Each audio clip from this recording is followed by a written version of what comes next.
Okay, so I entitled this presentation, The Story of the Bible. I'm going to be giving a series of 3 talks, okay? We're actually only going to cover a very thin section of the Bible. We're only going to cover today the first 11 chapters of Genesis. And the reason for that is because we've really got to set the stage of those first 11 chapters of Genesis in order to understand what's going on in the rest of the Bible. Those first 11 chapters are critical to kind of set the stage for the situation that we find ourselves in as human beings and as mankind. Okay, and I'll explain that a little as we continue on. This painting, this is a painting that's in the Vatican Museum. I should have looked up. I don't remember the artist, but anyway, this is a painting of Adam and Eve and creation. You know, all the animals are getting along. It's very paradise-like. But you can kind of see, you know, it's like dun dun dun dun because they're about to, you know, eat the apple. So, and then it all changes. All right. So the goal here's my goals for these series of talks. The first goal is to understand what is the Bible, you know, what it is, and probably more importantly, and this is where we'll start, is what it's not. There's a lot of things in popular culture about, you know, what people think the Bible is, but really they're misleading at best, you know, and even destructive. And we'll go through some of those things of what the Bible is not, so that we can understand what it is. And then really by exploring what the Bible's not, what I really want to get down to is what is the story of the Bible? What is the overarching story? It's one overarching story, but it's not something that you read, you know, cover to cover, and that's like, oh, they're like a novel. It's not a novel, and that you start on page 1 and you end on the last page, and you've got this really clear story arc. It's a collection of books, and I'll explain that a little bit later. But these collection of books and poetry and writings, it does contain one unified story that is God's plan for humankind. So we're getting into what is the story of the Bible. And then also a little bit, this will be in a couple weeks, but a little bit about how to read the Bible. And I go back to understanding the story of the Bible, I think is probably the most important thing when it comes to reading the Bible. Because then when you are reading particular passages in the Bible, you understand it within the context of the entire story. So we'll talk a little bit more in the third week, especially about how to read the Bible and how we read the Bible specifically as Catholics. But I think really just as we go along, you know, and as we're getting into the story, then that's really the best tool. And so that way we don't take stories out of the little stories and verses out of context. We understand it in the whole. And then also, you know, to inspire a lifelong thirst in everyone here to explore the Bible.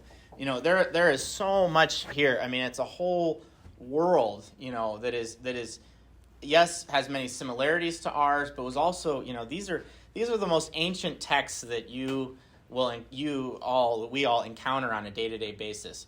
You know, most things that were written around the same time as the Bible, we don't read every day, or we don't, you know, so it's just the whole world of the ancient world and how these texts were formed, even on just that level, is fascinating. And then, of course, for us as Christians, you know, we believe that the Bible is the Word of God, that God has spoken to us in a particular way through the Bible and through these stories and through the writings of Israel.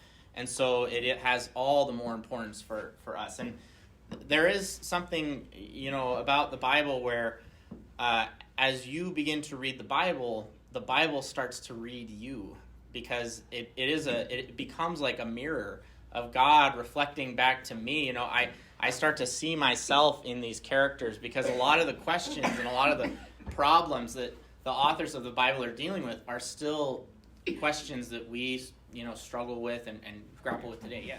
And then the last thing with this slide is the end of the, not to spoil the ending, but the end of the Bible actually hasn't happened yet, because the end of the Bible is concerned with the second coming of Christ. And so what that means is the story of the Bible is not over. We are living in the story of the Bible. Like, yes, there are no more books being added to the Bible, But the Bible is concerned with the end of the Bible, the book of Revelation, is concerned with the end times and the second coming of Christ, which hasn't happened yet. So this story isn't just something that's happened in the past, it's also something that's going on right now and that we're all headed towards is, the end of time.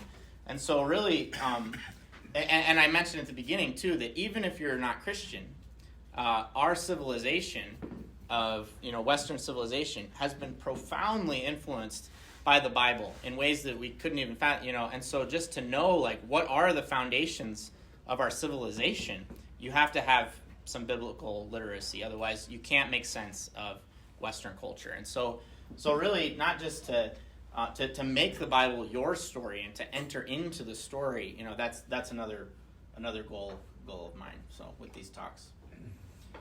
Okay, so maybe this is just a little bit comic relief. Maybe this is your experience with the Bible. Here's your Bible, and then here's you. Okay, so hopefully by the end, it won't be so intimidating. Yes, I know it's an intimidating looking book, but it really doesn't have to be as intimidating as what it seems. Okay, so I said first we're going to talk a little bit about what the Bible is, but I think the easiest way to talk about what the Bible is to first talk about what it's not. So, first, the Bible is not a series of children's stories. It is not a series of Sunday school stories. Now, yes, we do have children's Bibles. This was the Bible that I learned to read on when I was in second grade. And this is a wonderful children's Bible, However, if we stop there, that's a problem. And unfortunately, there's a lot of people, a lot of adults today who that's all they think of the Bible, as a collection of children's stories, because they never grew with the Bible as they got older. And so if we stop here at the beginner's Bible, then that's a problem. They're not, yes, we should teach the Bible to our children and teach it to them in a way that's accessible to children. But if we don't grow with the Bible stories and with what's going on in the Bible, then we're missing the point. The Bible was not written for children per se. It was not written for children as such. Like, yes, this is good, but we can't stop here. So I'll just give you an example. So here's a book in the Beginner's Bible series called All Aboard with Noah, right? And again, that definitely it's good to tell these stories to children. And this story in particular really appeals to children because of the animals and the ark and all that stuff. But again, if we stop there, there's a problem. Because again, it wasn't written to be a children's story. So what are some problems with that? Well, first of all, Noah is an adult character, and he has some very serious challenges and problems. One of them is, if you were told to build an ark and all of your friends in the middle of nowhere or whatever for this oncoming flood, and you knew it was God's will that you needed to do it, but all of your friends and relatives ridiculed you, and made fun of you and gave you a hard time, we encounter situations like that all the time in our own lives where we know we have to do the right thing, but peer pressure and the pressures of society, that's difficult, right? That's a very adult problem, right? And so in the story of Noah, we see a reflection again of ourselves. Also, the story of Noah is ultimately about, and we'll get into this a little bit, but it's about God trying to cleanse the world. And so there are wicked people, and wicked people in the story die. That's implied in the children's version of the story, but we don't really emphasize that there are consequences for sin and for wicked actions, and that people died because of this event. And it wasn't a laughing, cute little let's get on the boat and have a joyride. And then probably the last reason why you definitely know that the story of Noah was not written for children is a part that a lot of people don't know because they stop reading the Bible after they grow up, is after the flood and after Noah gets off the ark. He plants a vineyard, he makes some wine, and he gets drunk, and he's lying naked in his tent, And we don't exactly know why, but he sinned, right, by getting drunk, whatever, and his sons come in, and they have to cover his nakedness, And so, again, why is Noah, who follows God's will and is the one righteous guy that God's trying to start the world over with, why is it that after all that and after all he's done, he sins and he gets drunk and he's lying naked in his tent? Like, well, to ask that question is to ask, like, why do any of us sin? Why do any of us who have received God's blessings and have benefited from his providence and whatnot, why do we sin? And that my point with this is, like, Noah and all of the biblical characters, they're complex characters. There's a lot going on there. And the reason for that is because they're human. They're human like us. There's good and there's bad mixed in. And, the human heart is very fickle, right? And these stories help to illustrate that. And so, again, we'll talk a little bit, we'll come back a little later to Noah in his tent, But just my point with that is that, it's not a children's story, and we shouldn't treat it that way. Okay, the Bible is also not, we're still going with this first, a few of these nots. It's not a collection of inspirational quotes that make nice wall hangings, okay? This is nice. There's nothing wrong with doing this, all right? But, it can be a little bit lighthearted. It doesn't, sometimes if we treat the Bible like this exclusively, it really doesn't give it enough weight and context to what's going on. So, there's nothing wrong with having these things hanging on your wall, but if we stop there, then that's a problem. So, and the reason for that, part of the reason for that is because it's very, very easy to take verses and stories out of context in the Bible. So, here, I'll give you an example of a verse that's taken out of context. So, I don't know if you can read this, but here's an inspirational Bible quote that says, it's Luke 4:7. If thou therefore wilt worship me, all shall be thine. It's the King James Version. Does anybody know who said that? Satan. Yeah, Pamela's right. Satan says this. So on the surface, like, if you don't really know anything about the Bible, or if you take this verse out of context, it's like, wow, like, if I follow God, all will be mine, It's like, that's actually the opposite of what Jesus teaches us. He says, take up your cross and follow me, and that the only thing that you're really guaranteed in this life is suffering. But if we persevere in our suffering and with our crosses, then we receive eternal life. But this is actually a quote from the devil tempting Jesus, right? If thou wilt worship me, all will be thine, And that's not, and really that quote is a great summary of all kinds of worldly temptations, And so anyway, my whole point with that is, if you take verses out of context, that's an extreme example, but it's really easy to do that, and then you miss the whole point of what that verse or what that story was trying to get at. Okay. Also, another thing that the Bible is not. The Bible is not a self-help book. So I did a Google search, and these were all things of, what does the Bible say about fill in the blank? And there's all kinds of things, this one was, like, ridiculously specific. The Bible does not say anything about public schools. Okay. And even ones that we would think, like, well, the Bible must say something about that. Even things like sex, The Bible doesn't actually say much about sex itself. There's a lot of stories with sex in it, or dating and courtship. It's not a manual of, like, here's how, there's some stories about dating and courtship, but they were particular to, like, ancient times. So, like, for example, Abraham sends his servant to go find a wife for his son Isaac, and he goes to a well, right? And because that's where all the girls hung out, because the young women, one of their jobs was to draw water, because water is a really big deal in the ancient world. If you sent your servant to go to a well on behalf of your son to get a wife from, no girl would ever marry your son, right? So it's not again.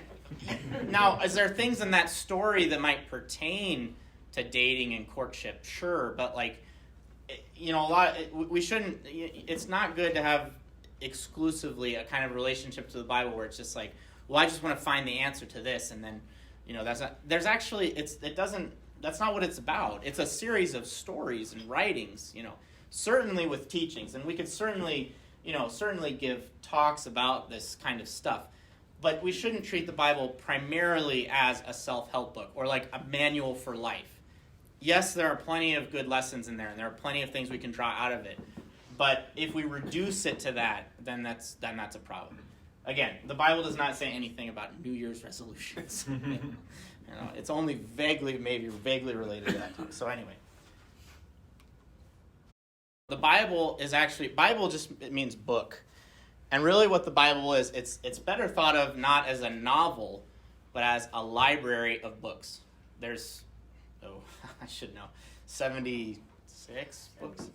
72. Yeah, 72 books in the Bible. That's something you quiz high school students on. And those books are all different. They're not all written in the same genre. Some is poetry, some is narrative, some is prose. There's some letters. There's a lot of different. These books are all very different, just in their style, right? But, and this is the point that I really want to drive home tonight, is that the Bible is meant to be read as one unified story, and that's what we're going to go over. So first, before we get into the story of the Bible, let's think a little bit about what makes a good story. Well, any story in order to be a story, has to have three main parts or acts, okay? There's a setup. We're introduced to some world or some scenario. There's some kind of conflict that drives the story forward. If it was just setup, then it would be like, Frodo and Sam lived in the Shire and that was it. That's not a story, right? There's some conflict, like, there's this dark lord with a ring, and guess what? You have that ring, and then you have to go destroy it, you all are familiar with Lord of the Rings, right? There's some conflict, and then there's some resolution, right? Either the hero dies, and we would call that a tragedy, or the hero succeeds, and we would call that a comedy in classic literature, right? Frodo destroys the ring in Mount Doom, and then everybody's happy. Peace comes back to the world, right? Or it could have ended, J.R.R. Tolkien could have ended The Lord of the Rings differently, He died, Sauron took over the world, and we're in a worse place than we started. But every story has some kind of setup, conflict, resolution. Well, it's the same is true with the story of the Bible. There's the setup, which is creation. God creates all that is out of nothing. And that setup is in the first two chapters of Genesis. Genesis 1 and Genesis 2. Okay? Then there's a conflict. What we call in the Christian tradition the fall. God creates the world, and including mankind, and mankind rebels against God. There's a conflict. And then it somehow distorts the harmony and the order that was in the setup, the creation. The fall takes place in Genesis 3 to chapter 11. So that's why we're actually going to stop after chapter 11, because after that we've got the setup and the conflict. And then the third part, the resolution, is the whole rest of the Bible. How does God redeem humanity? Because we had the setup, creation, we rebelled against God, and then God has a restoration project to resolve the conflict. How does he reverse the fall? How does he redeem us, is what we call a redemption, right? And that's the entire rest of the Bible is concerned with. How does the redemption come about? It starts with Genesis 12 and goes all the way to the book of Revelation, which is actually a vision of the end times when God restores all of creation back to its original holiness and actually supersedes it. So that's the main arc. So that's it. We can all go home, right?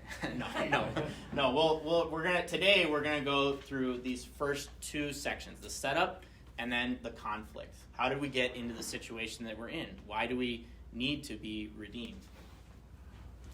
And so then, like any epic story, like have you ever read like War and Peace or Les Miserables or these huge novels, right? Anna Karenina.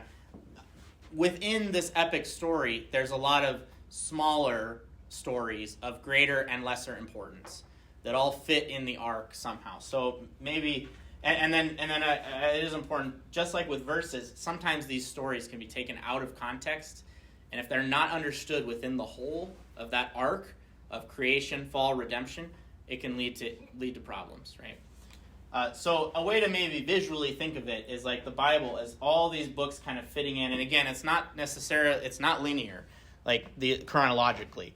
The books are not in chronological order of when they were written or when they take place. But they all fit somewhere in this story.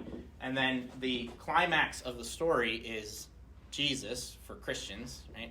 And then there's the resolution of what happens after him. But everything fits somewhere along this main story arc. Okay? Makes sense? Why isn't it chronological? Well, because the books weren't written to be that way, right? They were all written at different times by different authors, different prophets, different people.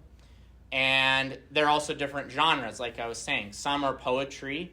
And so you'll have books that are in chronological order, and then the Bible inserts some poetry books or some wisdom books.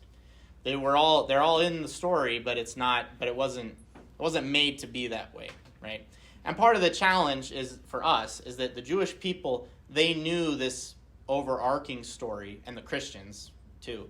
They knew the arc of this overall story, so they knew automatically where all the books and stuff fit in the big picture, right? And that's something that we've just lost in our society in general. So I want to explore these first 11 chapters of Genesis by looking at one of the greatest works of art in the history of the world, and certainly in the history of Christianity, and that's the Sistine Chapel ceiling. The Sistine Chapel is the Pope's chapel in Rome. And, you all are familiar with this, right? You've all seen pictures of it. No? Okay. I'm not familiar with it. Okay. So Michelangelo, do you know who Michelangelo is? Okay. So Michelangelo was commissioned by the Pope in the 1500s to paint the ceiling of the Sistine Chapel. And the theme that he chose was creation and the creation and fall of humanity. And you can't really, we'll zoom in, but that is depicted on these 9 panels in the middle here, okay? So you got starting over here with the creation, then the creation of man, and then you've got the story of Noah, okay? So to go through the story, I want to use these as kind of illustrations, some of the most beautiful, most famous works of art ever. So in these first 3 panels, these 9 panels are separated into sets of 3. So, but these first 3 panels are God creating the heavens and the earth. Can you see that? Okay. So here's the first one. And in this one, God is separating the light from the darkness. So this Michelangelo here in this fresco is depicting God separating the light from the darkness. And I think one of the kind of interesting things or cool things about this is it's almost like God is a painter, like Michelangelo, and he's effortlessly separating the light from the darkness, painting them, onto the canvas, if you will, of creation. Remember in the video they talked about how, it starts with this chaos and abyss where there's just nothingness, and then God says, "Let there be light," and there is light. And we'll talk a little bit about that in a second. But let's just move on to the next one. I will mention briefly, God is not an old man with a gray beard. Okay. And actually, if we think about him that way, that's actually problematic, right? The reason why Michelangelo, and this is a little bit of a spoiler alert, but the reason why Michelangelo depicted God this way, and the reason why we can and do as Christians, is because of the incarnation. When Jesus became man, and he said, "If you've seen me, you've seen the Father," and then the tradition developed in Christian art to where it was acceptable to depict God as an older version of Jesus. However, there are other religions, including Judaism and certainly Islam, where to depict God in this way is actually blasphemy. And it would be blasphemous for us. But with the coming of Jesus becoming man, that's why it's acceptable for us to do it this way. But we shouldn't get trapped into thinking that God is an old man, flying around like that. God transcends his creation, okay? That's important to keep in mind. But you can see here, one of the things that Michelangelo, they didn't have animation back then. They didn't have videos.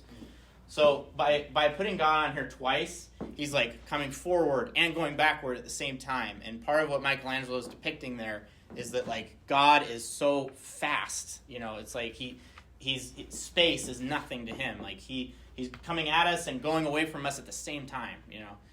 Anyway, there's a few other things going on here, but we'll keep moving on. Anyway, that's Michelangelo's depiction of that event.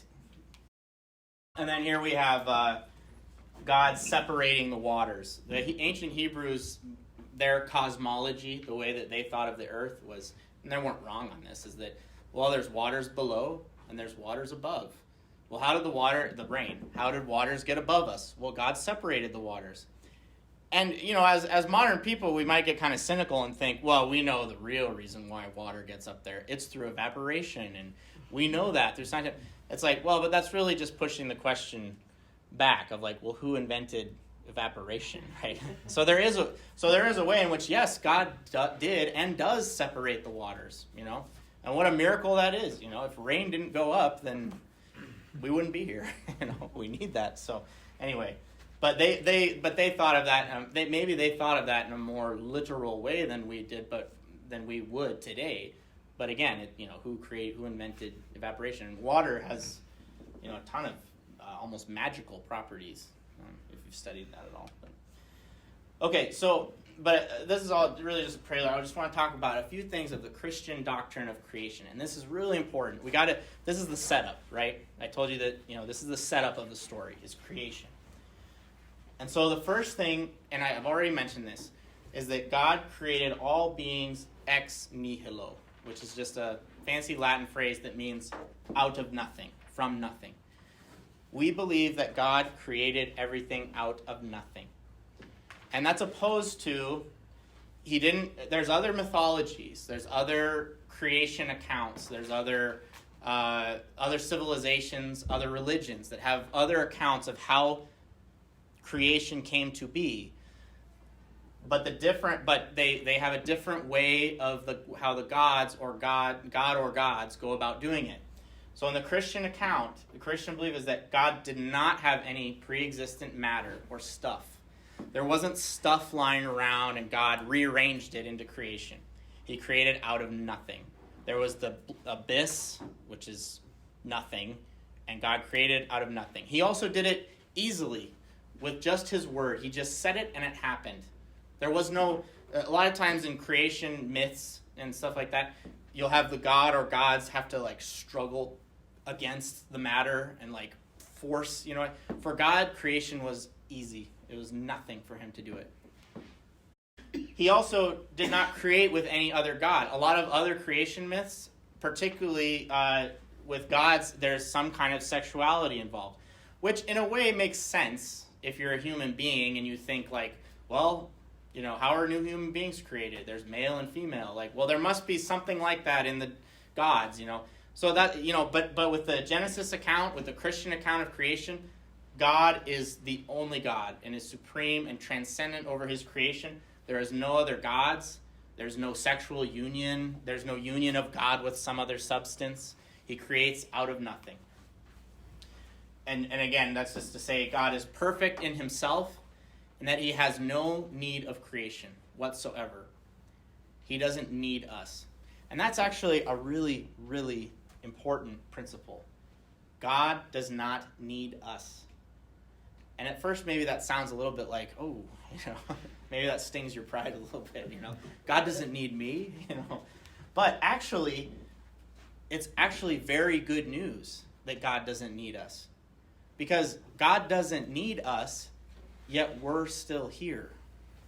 So why did God create? Is maybe the next logical question. Why? Creation is a sheer act of love on God's part. If God needed us in some way, then it wouldn't be a pure act of love for him to create. Because we could give him something or he'd have some need of us, right? But because he doesn't need us and he doesn't need creation, he doesn't need you and I, but yet we're still here. He created us out of sheer goodness on his part, out of sheer love. And so the fact that, creation ex nihilo, creation out of nothing, is actually very good news for us. Because it means that God loves us. Yes? Didn't he want fellowship? He was alone. Didn't he want fellowship with mankind? He does want fellowship, but not to satisfy any kind of loneliness on his part. He didn't need it. God didn't need it. He was perfect in himself. Father, Son, and Holy Spirit. We'll get into the Trinity later. I'm not going to talk about the Trinity right now. But God was perfect in and of himself. Yes, he certainly wanted fellowship with his creation, and particularly with mankind. But it was out of superabundant goodness on his part, not because we give him anything. Right? And that's a really important principle for us to understand as Christians. Because that's, again, there's a lot of other creation mythologies and stuff where the gods do kind of need humanity for, like the Greek gods are good examples where they're using humans all the time for their own purposes and stuff. God does not need us for his own purposes. He chooses to create us out of love and out of his goodness. So again, why did God create? The way that St. Thomas Aquinas puts it, maybe this sounds a little complicated at first, but it's actually a very simple concept. Goodness is diffusive of itself. That's how St. Thomas Aquinas says that why did God create? Say that again. Goodness is diffusive of itself. Now, what does that mean? It sounds complicated. It's not. If you have an excited announcement, like think of a couple that just got engaged, right? That's a very good thing, right? What's the next thing that they want to do is tell everybody about it, right?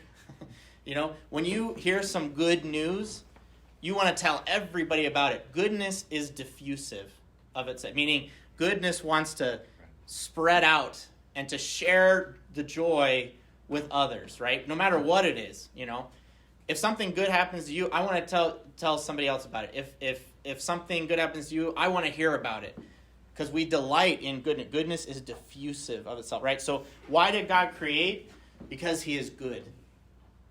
That's one way to answer that question. Because God is good.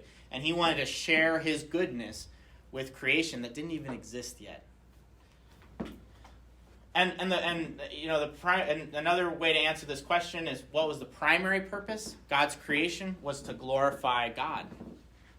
He did it to glorify himself and his goodness. And then as a secondary purpose was so that his creatures, his free creatures, man and the angels, could enjoy his everlasting happiness with him. Again, goodness is diffusive of itself. God wanted to share his goodness with creatures who didn't even exist yet. But he willed them into being. And that's us. We're part of it. That's right. And then, I'm not going to spend a whole lot of time on this, but I think it is worth mentioning in our modern times. Genesis is not meant to be a modern scientific account of how creation happened. Ultimately, science has its own principles and its own guiding, modes of observation and stuff like that. But ultimately, any conclusions that we draw from science cannot contradict the narrative in Genesis. And the point of Genesis is not to give a modern scientific notation account of how it happened. Really, the point of Genesis, the main purpose, is to teach us truths about God and about ourselves and our relationship to him that transcend what science is really capable of investigating. So I'm not going to we can, that is another topic and we can get into that maybe later, but it's worth mentioning because religion and science are pitted against each other a lot. And really they're different modes of investigation. They're asking different questions, And I love that. It's a great topic, but even as myself as an example, I studied engineering and science. I also studied philosophy and theology. And it's not the same realms of questioning, and even just in principle, there's certain things about the beginnings of the world that science can't investigate in principle because we can't observe the beginning of the world. When scientists are, so I'm not going to go down that road, but it's worth mentioning because but just to know, yeah. Okay, so going back to the scene. Okay, so we already looked at these first three panels. Now we're going to look at the crown of creation, which is mankind. One of the things in the first, we're not going to read the whole first chapter of Genesis. I definitely encourage you to do that on your own. But the first chapter of Genesis is meant to be evocative of this royal procession. All these creatures are emanating from God's goodness, and they start out as really simple, and it gets more and more complex, and it's like a big procession. And in a procession, the most important person in a procession occupies what spot? Like at Mass, the last person, right?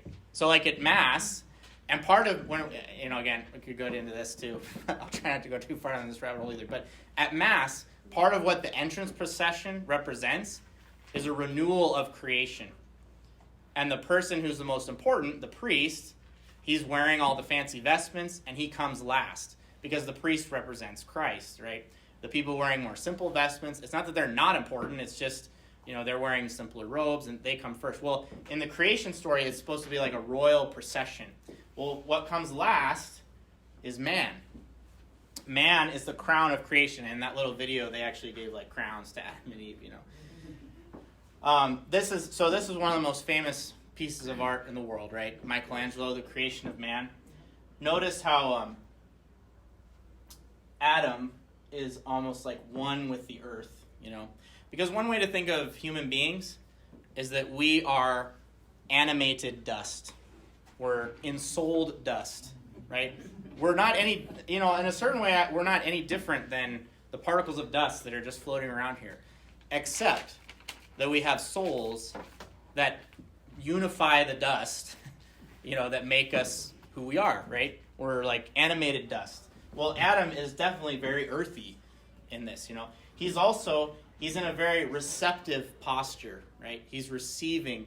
It's all on God's initiative. And God is giving him the spark of divine life,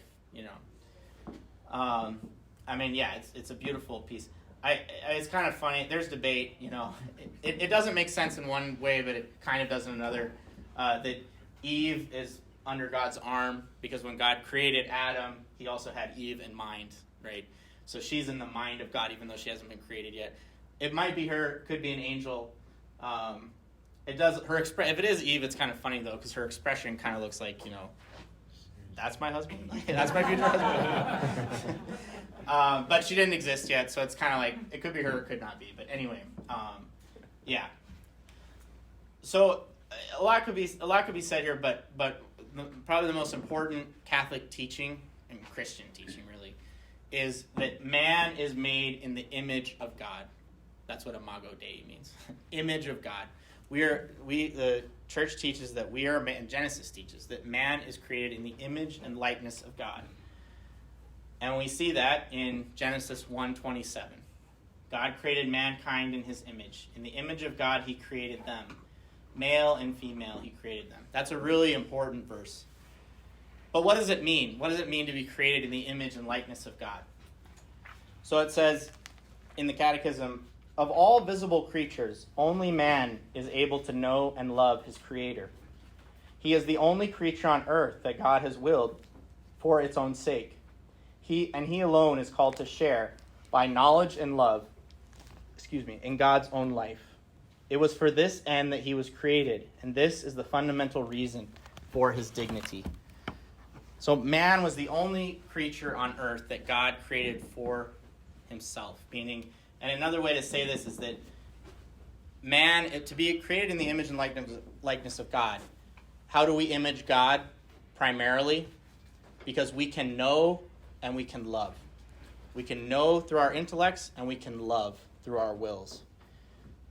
God did not give that to the animals. We're like the animals in many ways, but we are creatures that can know and can love. And in that way, insofar as we can do that, that is how we primarily image God, because God knows and loves, right? And then also, with that, mankind is also given dominion over visible creation, to be God's steward, God's representative, to order the good creation that God has created and to run it on his behalf, right? And so we exercise dominion just like God does, not because we're God, but because we do so on his behalf. That's another way that man images God in the Genesis account. And then the way to think of maybe image and likeness, the analogy that I like to use is like, think about a coin. a quarter has the stamp of George Washington. It has his image. Now, we wouldn't say that the quarter is George Washington, but it has the image of George Washington on the coin. There is something of George Washington that's on that coin. The likeness is whether or not we keep that coin shiny, right? So you could have a coin of George Washington with his image, but you could dirty it, and then it no longer looks like him anymore, right? So while we can never lose the image of God, because we always we have the capacity to know and to love, we can lose our likeness because we can choose to not love, right? And that mars that image that we have. Spoiler alert, that's what happens, right, with Adam and Eve. They're given the image and likeness of God, and then they mess it up. Okay. And then this image of God, the Imago Dei, is the source. It is the source of the dignity that lies within every man, woman, and child. That's the Christian teaching. And this Judeo-Christian idea was revolutionary compared to the other societies. If you look at most other world cultures and religions, there is a very clear hierarchy. Some people are human, some people are less than human, some people are not human, right? But this Judeo-Christian idea of the image of God has permeated all throughout Western culture for sure, and even the entire world. That every person has dignity, that idea, we shouldn't take that for granted. And our modern secular society takes this idea for granted at its own peril. Our modern society just takes it for granted that everybody has dignity. But we don't actually go back to the foundation of that idea, which is Genesis. Because in many ways, our culture has moved on from religion and Christianity. And to the extent that we distance ourselves from our Judeo-Christian roots, the more that this idea has the potential to go by the wayside. It's not something that's innate in every culture and every religion, this idea of the image of God. So we got to be careful as a society. We're going down a very dangerous road when we take this idea for granted. Okay? Yes? You said we follow down a very dangerous road if we take this idea for granted. Yeah. Which idea? The idea of humans being created in the image and likeness of God. Okay. In my opinion, I think that our society, secular society, continues to take this idea more and more for granted. People think, oh yeah, that's just how it is. Everybody has dignity. That's actually not the conclusion of a lot of other religions and cultures. Certainly not the pagan culture that the Jews and the Christians found them in. There was definitely a hierarchy. There was definitely masters and slaves. There was people who were human. There was people who were less than human. And so my point with that is just that I think as our society continues to distance itself from Christianity, Judeo-Christian values, the more that idea is also going to fall by the wayside. And we're already seeing that, right, in our society. We talk the talk, but we don't actually walk the walk because we don't believe this stuff as a culture anymore. Yeah. Sorry, it just does. Man, there's a lot, man. I could say, about the creation of Eve and the creation of woman. The one point I want to bring out, though, from this is the reason why, God's reason for the creation of woman, the reason that we're given for why we're created male and female. We had this gospel last Sunday, is because God says that everything in creation is good, except for one thing. He says it's not good for the man to be alone. In other words, we are made for love. We are made to love and be loved by another. And so Eve is the solution to that problem, that man is not meant to be alone. And she is given, she is also created in the image and likeness of God, which again is another idea that we shouldn't take for granted, right? Because there are other societies where, women are not treated that way, right? But I think that that, like I said, there's a lot I would love to go into here. We can talk about it later. But I think that idea is important, that, each of us is not made to be alone. We are made for love. And not just marital love and sexual love, but with God, right? And there was something lacking in creation. It was Adam's solitude, his aloneness. We are made to love and be loved. There's a lot more there, but I better keep moving. Okay. So what happens? They're given this choice to either be stewards with God and in the freedom of God and work with God, or they're given the choice, represented by the fruit tree, to grasp on to the good and evil for themselves and to do it their own way, and they choose the latter. One of the interesting things I think about this portrayal by Michelangelo, there's been authors over the centuries who have put more or less blame on Adam or Eve, but how in this portrayal by Michelangelo, they're actually working together. You know, Adam is pushing aside the branch so that Eve can grab the fruit. They're both guilty, right? And there's even a kind of like twisted symmetry in the way that like their bodies are, you know, there's a symmetry, their bodies are beautiful still. And then after the fall, after they take the fruit, they're very twisted and contorted and like turned in on themselves, right? They become, you know, ugly, really, you know. And so it's like even as they're sinning on the left side, they're like beautiful as they do it, you know. And then on the back end there, you know, and Adam looks kind of whiny, right? You know, he's like, oh, don't hurt me, you know. And then Eve, like, she looks kind of ugly there, you know. It's like twisted in on herself, you know.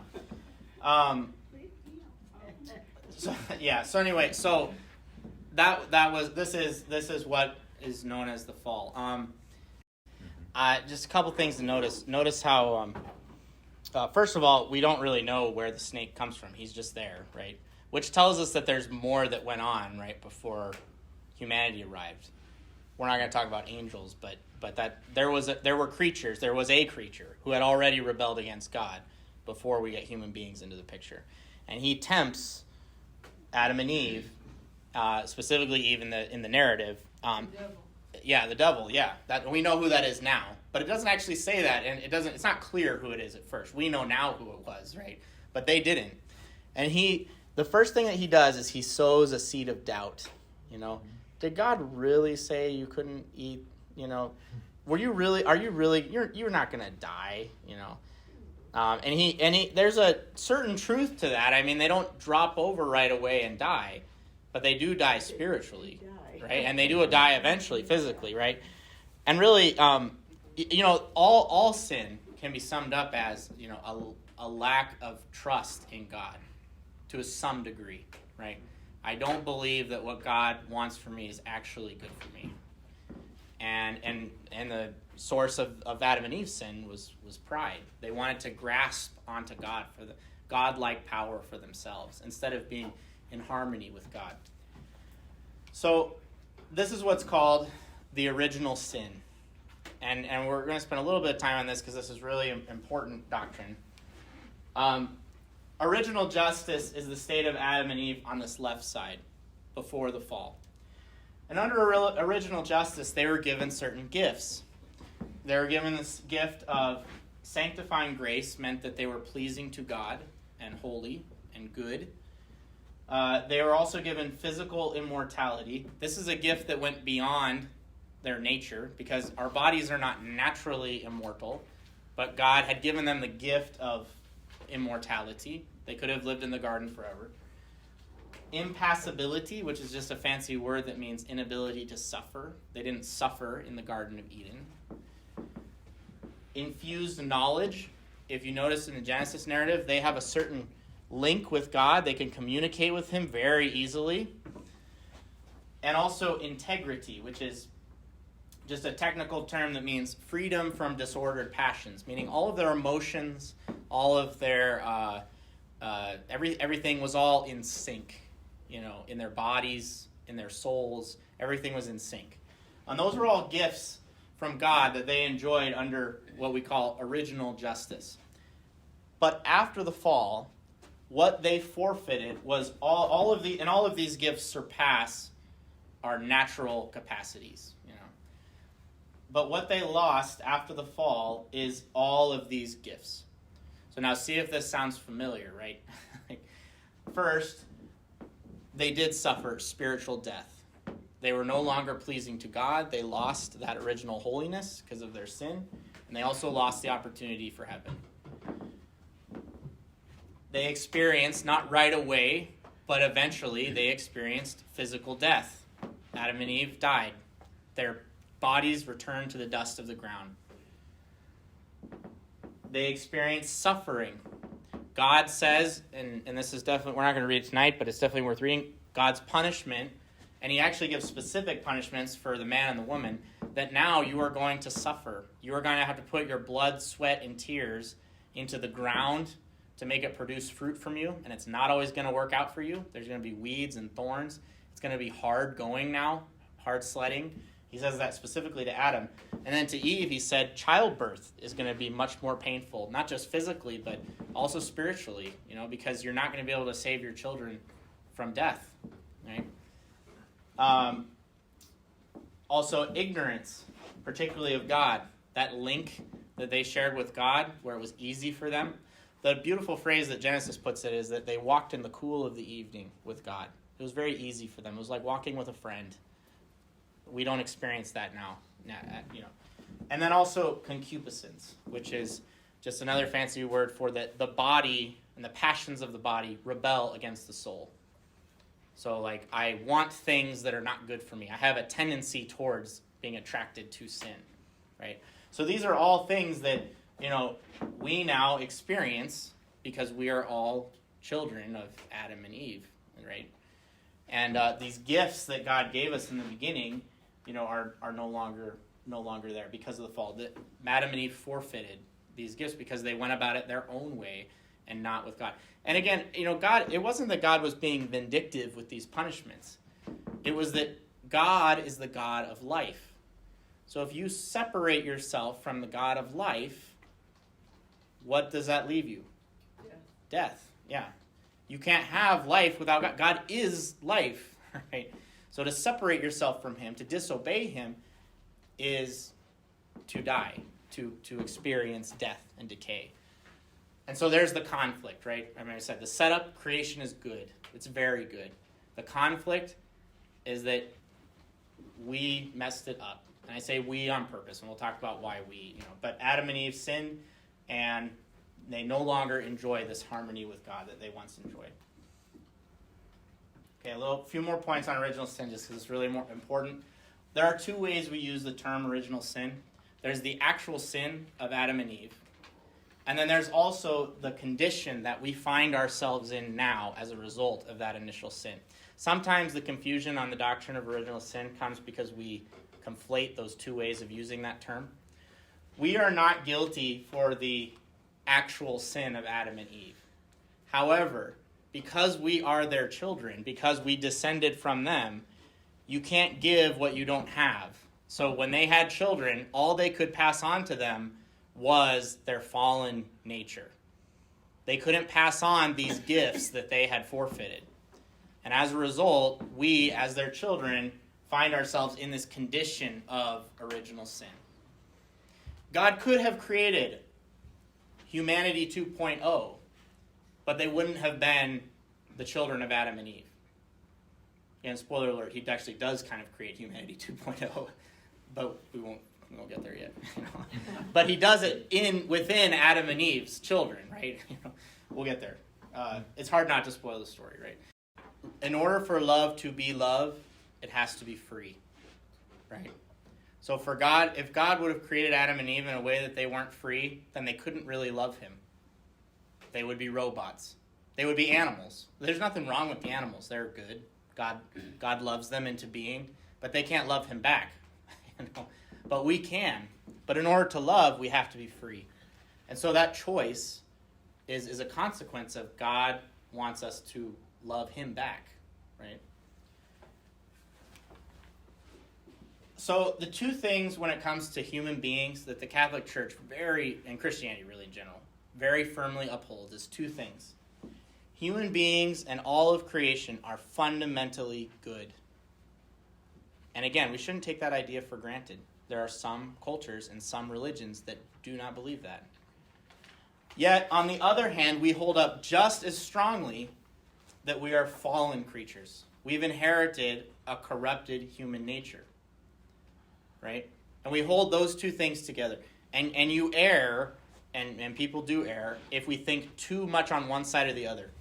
If we think, oh, it's just all goodness and we're all good all the time, you know, then it's like, well, you're gonna get taken advantage of, first of all. You know, you're gonna get into trouble. But if you also just think of humanity as totally depraved and corrupt and like there's nothing good about, then you're also gonna fall into an error. We have to hold those two ideas as Christians up, both together. We're fundamentally good, but we are fallen. We suffer from this condition that we find ourselves in. And, you know, again, I have to mention this because with our modern day, it's kind of like, well, why am I responsible for the sin of Adam and Eve? Why do I have to suffer, you know? And a lot of this just goes down to this idea of this modern individualism that we find ourselves in. Like, I'm only responsible for me, myself, and I. And it's like, well, that's not totally true. And that's really not the biblical vision of humanity. There's a much more communitarian understanding of humanity. And a way to think about this is that, you know, my actions and your actions affect one another, you know. And so for our first parents to fall, they could only give us what they had. Again, you can't give what you don't have. So, like, yeah, am I guilty for Adam and Eve's first sin? No. But if I didn't have the fallen human nature that only they could give, then I wouldn't exist, right? Like, and we actually do see this play out, you know, like I mean, it's always tragic, but like if you have a mother who's like an alcoholic, right, and she drinks, you know, you can have fetal alcohol syndrome. Like her decisions, the decisions of parents, do affect their children, right? And our choices affect each other. We're not as isolated as like what we like to think sometimes. And as a group, you know, we've all inherited this sinful or this fallen human nature. And we have all those things that I talked about, ignorance and a propensity to sin. And really, you know, again, the doctrine of original sin is sometimes people don't like to accept the doctrine of original sin, but arguably it's one of the easiest Christian doctrines to prove based on our experience. St. Paul puts it really well in Romans 7:15 when he says, "For I do not do the good that I want, but I do the evil I do not want." We've all experienced this. Like, we believe fundamentally we're good, but yet we're attracted to things that we know aren't good for us, right? And we're at war with each other sometimes. We're not always the best version of ourselves that we know we could be. But like dogs don't think that way, you know? A dog is just a dog, and it's a good dog if he like eats and sleeps and plays fetch, right? But with human beings, like, you know, we know that, like, I could be better, but I'm just not. Or, you know, I'm attracted to things that aren't good for me, and I do it anyway, you know? Why is that? Well, because fundamentally you're good, but you're also fallen, right? We have to hold those two ideas. And so that kind of inner conflict that we experience within ourselves is due to original sin, this condition that we find ourselves in. And again, that going back to, this is a story, right? There's the setup, but there's the conflict. Like, that's the situation that we wake up and we find ourselves in. It's like there's good out there, but it's also a struggle, you know? And it's not so easy. And things seem like they should be better, but they're just not, you know? Well, this is Genesis. The Genesis account is meant to help us answer that question of something happened at the beginning that caused us to be like we are. And so I think actually, you know, yeah, the doctrine of original sin is, like, we experience it every day, all of it. Otherwise, you know, I don't know, maybe you're not human, but, you know. Okay, just quickly go through this story. So Adam and Eve, life goes on. They're thrown out of the garden. They have two sons, their first two sons, Cain and Abel. So this is Adam and Eve. Things aren't easy for them anymore. And then one of the consequences of sin, and after the first sin, the second sin is fratricide. Cain kills his brother Abel. And so the first sin was an offense against God. The second sin was an offense against God and others. You know, every time I sin against another, it's a form of fratricide. Maybe not to the same degree as Cain killing Abel. And that's you know that graphic in the video where like the sin and the darkness just kind of multiplied, right? Well, It all starts here. Their own two sons, of Adam and Eve, one kills the other out of jealousy. But why were they jealous? Good question. Good question. They both, you can see in the back, they have altars. They were both making offerings to God. They both offered sacrifice to God. And Abel's was acceptable, was more pleasing to God because Abel offered the first fruits of his sacrifice. And Cain held something back a little bit. He held back a little more for himself. He didn't give his best. And so Abel's was more pleasing to God. And so Cain, out of jealousy, killed Abel. So it was, there's conflict right there. Fallen state of humanity.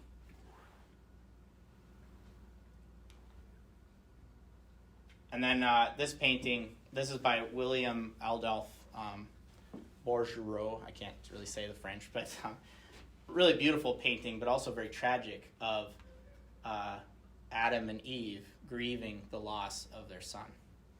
And you can just see like the pain, but also too, Adam and Eve also know that like a lot of this is our fault. Like we allowed this to happen in a certain way, because of our sin, we've given sin, and it's just beautiful, and really I think this painting really resonates with just the tragedy of like what's a worse tragedy than a parent to lose a child, and this artist really sums it up well, and it's like that's what we find, that's the world that we find ourselves in, where things like this happen, that it just isn't supposed to be this way, and we know that, but here we are. However, I don't, and again, this is a little bit of a spoiler, and we can end here tonight, and I can finish the rest in a couple weeks, but does this remind you of any other famous piece of art? Yeah. So I couldn't help but put that in there. It's a little spoiling the story a little bit, but I think this painting is very evocative of the Pietà, where a mother, in this case, the Virgin Mary, gives up her son. And even though it was not her fault that he was crucified, there is a certain resignation with Mary that, like, by saying yes and allowing Jesus to be born, I'm responsible for this to a certain extent. Not because she sinned or because she actually crucified him, but like, I let this happen because I gave birth to him, and that goes back to Adam and Eve, where it's like, that grief there, There's always so much, I always have to try to temper myself about, you can always go into more. And that's the beauty of it too, right? And that's the beauty of the Bible. It's all interlaced, and it's all... but that's where we'll leave it. It's really depressing. We're not actually at the lowest point yet. We're not at the lowest point yet. We're not quite at the... It gets worse, But so much anxiety right now. I can't even believe it. This is going to get worse. Yeah. I don't know. A quarter of the Earth's population is dead at this point. Yeah. And it's I'm because concerned. of... Yeah. There's one way to look at it. Yeah. What? What did you say? I said a quarter of the Earth's population is dead in that painting. Yeah. But again, I think that one of the... I guess I'll end here, one of the things that I think is very evident in our society is because we've abandoned faith and religion, whatever it is, because we don't believe in this story anymore, our story that we've inherited, a lot of people today fall into a kind of nihilism. Just, life sucks and then you die, and this is it, this is it. About as sad of a scene as you can think of, if you don't have, and I think there's a lot of people, a lot of young people, where it's like, when you really think about it, like, what is the point, of all this suffering and all this, this existence? That, if you stop and think about it, that can be really weighing.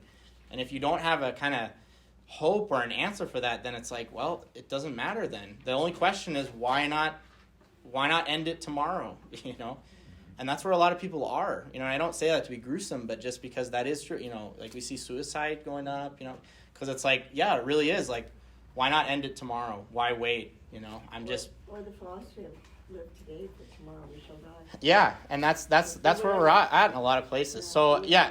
So I it's really dark. But I promise, like, we have a little bit farther down to go, and then, but the Christian message and the Christian story, the reason why it's called the good news, that's what gospel means, is good news, is because it's the good news of, like, how is this remedied, or is it remedied?